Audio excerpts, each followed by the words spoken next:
हबको का अगर हम इंट्राडे चार्ट के ऊपर देखते हैं तो हबको अपनी फिफ्थ वेव इलियट वेव की कंप्लीट कर चुका हुआ है और राइट नो एबीसी बनाने की कोशिश कर। उसकी फर्स्ट वेव इस रीजन में कंप्लीट होती है, उसके बाद उसकी करेक्शन होती है सेकंड वेव, देन उसकी एक्सपेंशन थर्ड वेव की सूरत में, और फिर उस एक्सपेंशन की करेक्शन लेते हुए ये फोर्थ वेव यहाँ कंप्लीट करता है एंड देन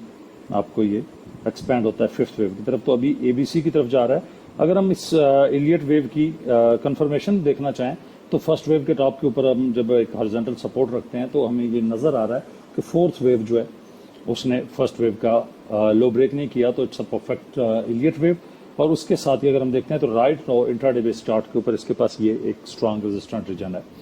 तो इसलिए हम आने वाले दिनों के अंदर इसमें एक डिप देख सकते हैं। इंट्राडे चार्ट हमें ये रिकमेंड कर रहा है। साथ ही साथ एमएसीडी को देखते हैं तो एमएसीडी भी डेली जो आर्ली है वो डाउनवर्ड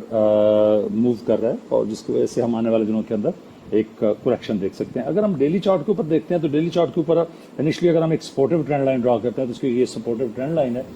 और उसके साथ अगर हम इसको एक रेजिस्टेंट ट्रेंड लाइन जो है वो प्रोवाइड करते हैं तो ये हमारे पास एक ट्रायंगल जो है वो जनरेट होती है। अब इन दो रीजन के अंदर ट्रेड होने के बाद यहाँ पे एक ब्रेकआउट होता है ट्रायंगल का, और ट्रायंगल का ब्रेकआउट करने के बाद प्राइसेस अपवर्ड डायरेक्शन में मूव करना शुरू कर देती है। But in my opinion market को डाउनवर्ड डिप इंट्राडे चार्ट क्योंकि रिकमेंड कर रहा है डाउनवर्ड डिप को, तो डेली चार्ट के ऊपर भी राइट नो रिटेस्टिंग कह लें या मार्केट को डाउनवर्ड मूव करनी चाहिए। तो अगर हम बात करते हैं कि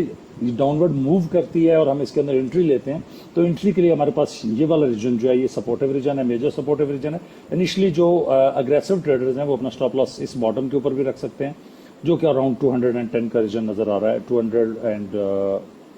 यस, अगर हम इसकी बात करते हैं कि ये रीजन हमें 210 का रीजन है तो 210 के रीजन में भी स्टॉप लॉस पोस्ट किया जा सकता है, लेकिन सिक्योरली आप इसको 205 रुपए 80 पैसे 205 रुपए 82 पैसे के पास इसका स्टॉप लॉस पोस्ट कर सकते हैं। For buying purpose entry level के लिए एंट्री आपको 221 रुपए के रीजन के अंदर लेनी चाहिए और 221 से अगर आप इसके अंदर एंट्री लेते हैं 205 का स्टॉप लॉस रखते हैं तो टारगेट जो है वो आपके पास आने वाले दिनों के अंदर इनिशियली 244 रुपए का निकलता है। 242 से 244 का रीजन जो है उसके पास इनिशियल टारगेट होगा। इस रीजन का ब्रेकआउट करता है तो देन ये मजीद अपवर्ड डायरेक्शन में आपको मूव करता हुआ नजर आएगा और मजीद अपवर्ड डायरेक्शन में जाने की वजह इसकी ये जो इसकी ट्रायंगल ब्रेक हुई थी उसका एक्सपेंशन लेवल जो है उसको फर्दर अपवर्ड डायरेक्शन में मूव करवाएगा। But right now 244 is the major resistance region. तो आपको हमारे एनालिसिस कैसे लगे और आपका क्या ख्याल है कि आने वाले दिनों के अंदर हब को जो है वो क्या किस प्राइस टारगेट को टच कर सकता है, जरूर कमेंट्स में मेंशन कीजिएगा।